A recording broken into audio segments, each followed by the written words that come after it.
Good morning students. मैंने आपको कल चैप्टर कार्य तथा ऊर्जा पढ़ाया था। आज आपको मैं उस चैप्टर से रिलेटेड न्यूमेरिकल्स को बताने जा रहा हूं कि किसी वस्तु पे किया गया कार्य कैसे निकालते हैं, वस्तु की स्थितिज ऊर्जा कैसे निकालते हैं और वस्तु की गतिज ऊर्जा कैसे निकालते हैं। इसके लिए सबसे पहले आप लोग कुछ चीजों को मेरी बहुत ध्यान से सुनिएगा। सबसे पहले जब हम लोग बड़े हो जाते हैं तो याद रखिएगा कि हम लोगों के पापा लोगों को सब लोग उनके सरनेम से बुलाते हैं। जैसे मान लीजिए कोई किसी का सरनेम शर्मा है तो शर्मा जी हो गया। तो हमको ये पहचानना कि व्यक्ति उसके सरनेम से पहचाना जाता है। वही चीज फिजिक्स में होती। कोई इस पर्टिकुलर चैप्टर की बात नहीं कर रहा हूं मैं। हर जगह अगर कहीं किलोग्राम लिखा है तो हमेशा याद रखिए वो द्रव्यमान होगा। कहीं अगर मीटर पर सेकंड लिखा है तो हमेशा याद रखिए वो वेग होगा। कहीं पे मीटर पर सेकंड स्क्वायर लगा है तो इसका मतलब वो त्वरण होगा। और कहीं पे अगर केवल सेकंड लिखा है तो वो समय होगा। और कहीं पे अगर मीटर किलोमीटर लिखा है तो वो दूरी होगी। तो वैसे ही हम लोग इस चैप्टर में भी कहीं पे भी उसके मात्रक के द्वारा समझते हैं कि सवाल में मेरा दिया गया है। तो मैंने जो आपको बोला उसको ध्यान से मन में याद रखिएगा कि हमको भी फिजिक्स में न्यूमेरिकल करते समय हमें उसके मात्रक को याद रखना होता है कि मात्रक क्या है। उससे पता चलता है कि वो वेग है कि चाल है कि दूरी है कि समय है कि क्या है। अब देखिए सबसे पहला सवाल है, बैलों की एक जोड़ी खेत जोतते समय किसी हल पर 40 न्यूटन। अब 40 के आगे न्यूटन लगा हुआ है, इसका मतलब न्यूटन किसकी मात्रक होता है? बल का। इसका मतलब ये बल दे रखा है। तो 40 न्यूटन का बल लगाती है। तो सबसे पहले F बराबर कितने न्यूटन हो गया हमारा? F बराबर हो गया हमारा 40 न्यूटन। जोता गया खेत 15 मीटर लंबा है। जब क्या लंबाई कितनी दे रखी है?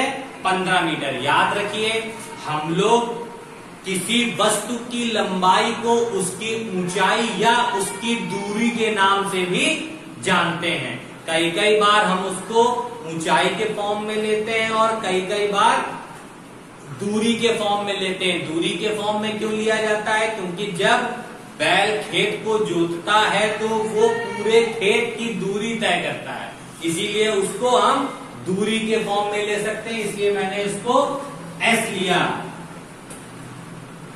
Displacement metre. खेत की लंबाई में जोतने में किए गए कार्य की गणना कीजिए, यानी W निकालना।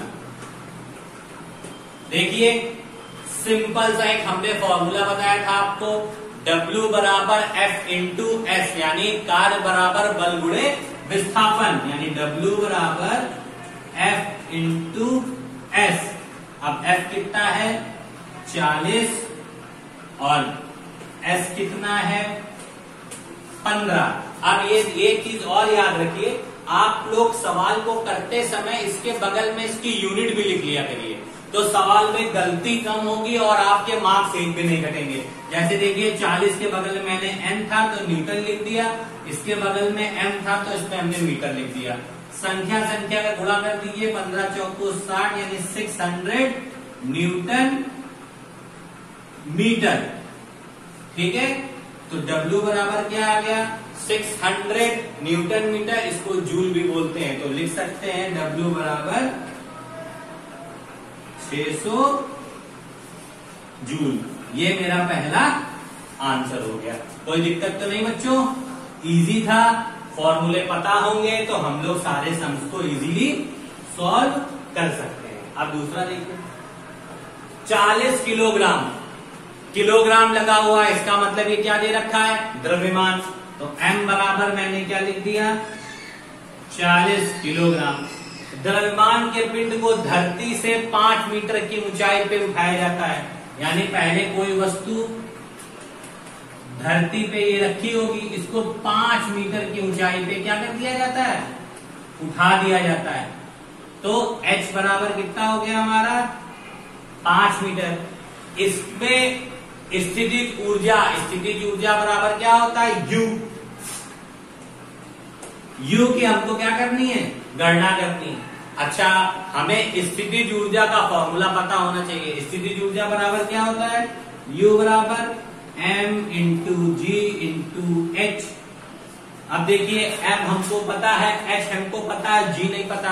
G क्या होता है, गुरुत्वीय त्वरण पृथ्वी पर कितना कार्य करता है, 9.8, ये हम सबको पता है। तो G का मान हम यहाँ क्या लिख सकते हैं, 9.8।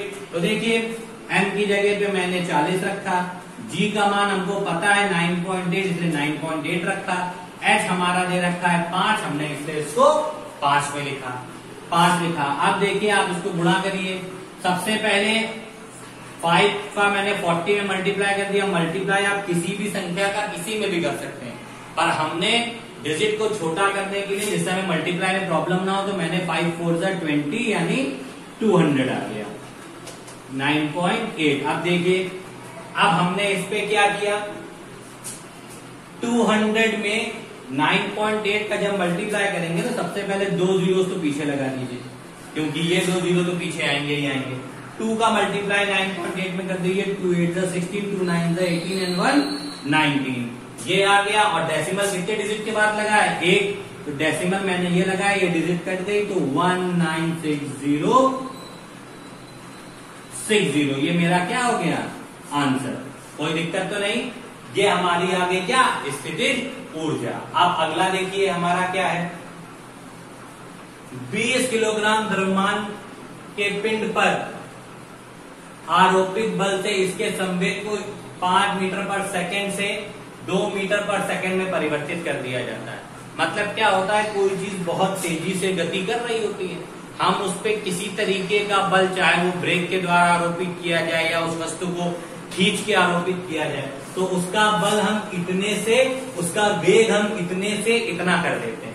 तो सबसे पहले m बराबर इसमें हमारा दे रखा है 20 kg। क्यों, जब वो kg लिखा हुआ था तो हम समझ गए। इस पे 2 वेग दे रखे हैं, एक v और एक u।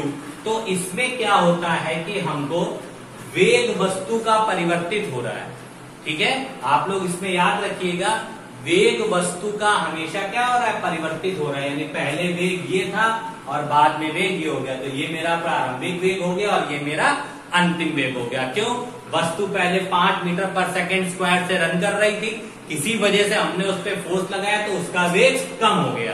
क्योंकि ये अंतिम वेग इसलिए बन गया क्योंकि इसी धीरे धीरे कम होते होते वो चीज अपने आप रुक जाएगी। यानी कोई भी वस्तु रुकती तब है जब उसका अंतिम वेग क्या हो जाता है, 0। तो देखिए प्रारंभिक वेग ये है, अंतिम वेग ये है। तो u हमने लिख दिया 5 मीटर पर सेकंड और v हमने लिख दिया 2 मीटर पर सेकंड।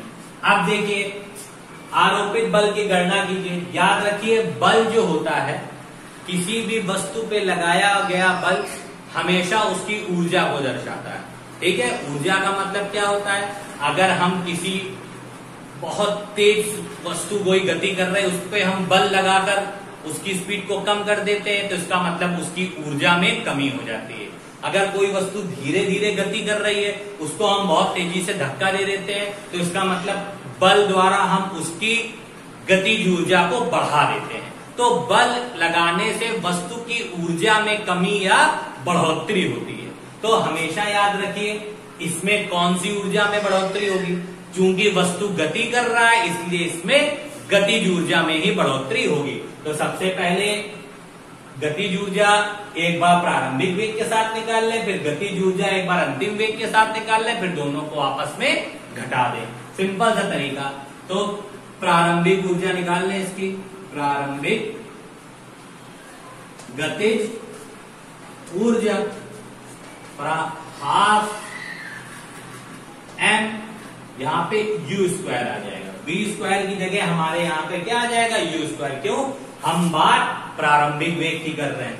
तो 1/2 m की जगह वैल्यू हमारी आई 20 और u की जगह हमारा क्या है, 5 का स्क्वायर। तो देखिए 1/2 गुणे 20 गुणे 5 गुणे 5, कट किया 10, तो 250 आ गया। ठीक, पहली ऊर्जा हमारी कितनी आ गई, प्रारंभिक गतिज ऊर्जा 250। इसी हिसाब से अब हम इस जगह पे अंतिम गतिज ऊर्जा निकाल दें, यानी प्रारंभिक गतिज ऊर्जा और अंतिम गतिज ऊर्जा। अब यहां अंतिम गतिज ऊर्जा क्यों निकाला, क्योंकि हम अंतिम वेग से ऊर्जा निकाला है, जिससे आप लोगों को याद रहे half m v square, 8/2, m की वैल्यू हमारी 20 है, v हमारा है 2 यानी 2 का स्क्वायर। तो देखिए 1/2 into 20 into 2 to the 4 cut हो गया, तो कितना आ गया 40। ठीक है, ये अंतिम, ये सारे ऊर्जा के मात्रक जूल होते हैं, तो याद रखिएगा, ये मैंने जूल लिख दिया है, आपको पता होना चाहिए। तो 40 जूल आ गया। ठीक, देखिए प्रारंभिक गतिज ऊर्जा 250, अंतिम गतिज ऊर्जा कितनी आ गई मेरी 40।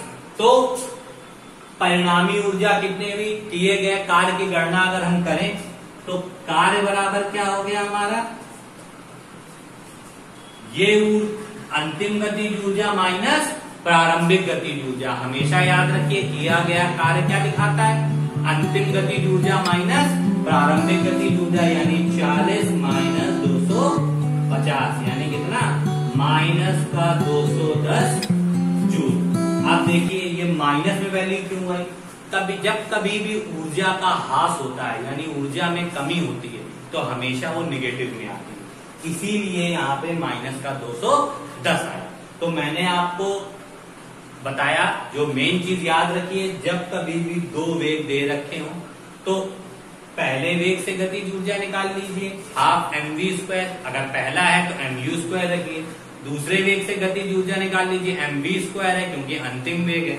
दोनों वेग को निकालने के बाद जब किए गए कार्य की गणना करनी हो तो दोनों को आपस में घटा दीजिए, तो आपका आंसर माइनस में आता है तो याद रखिए ऊर्जा का ह्रास हो रहा है, अगर प्लस में आता है तो ऊर्जा का अवशोषण यानी ऊर्जा में बढ़ोतरी हो रही। तो हमारे इस सवाल में ही हमको पता चल रहा था ऊर्जा का ह्रास है, क्योंकि वेग 5 से 2 हो जा रहा था, यानी वेग में कमी आ रही थी, और कमी का मतलब होता है ऊर्जा का ह्रास। तो मैंने आपको कार्य, स्थितिज ऊर्जा और गतिज ऊर्जा से रिलेटेड सारे सवाल को समझा दिए हैं। आप लोग इन सभी फॉर्मूलेस के थ्रू बाकी सम्स को कैसे करते हैं प्रैक्टिस करिएगा, और बस यही फॉर्मूले यूज होते हैं सब में, और इसमें कुछ नहीं होता है, इजी एक्सरसाइज है। मैंने आपको 3 सवाल बता दिए हैं, बाकी के सवाल आप लोग अपनी कॉपी में प्रैक्टिस कीजिएगा, नहीं आए तो हमसे पूछिएगा। Thank you and have a nice day.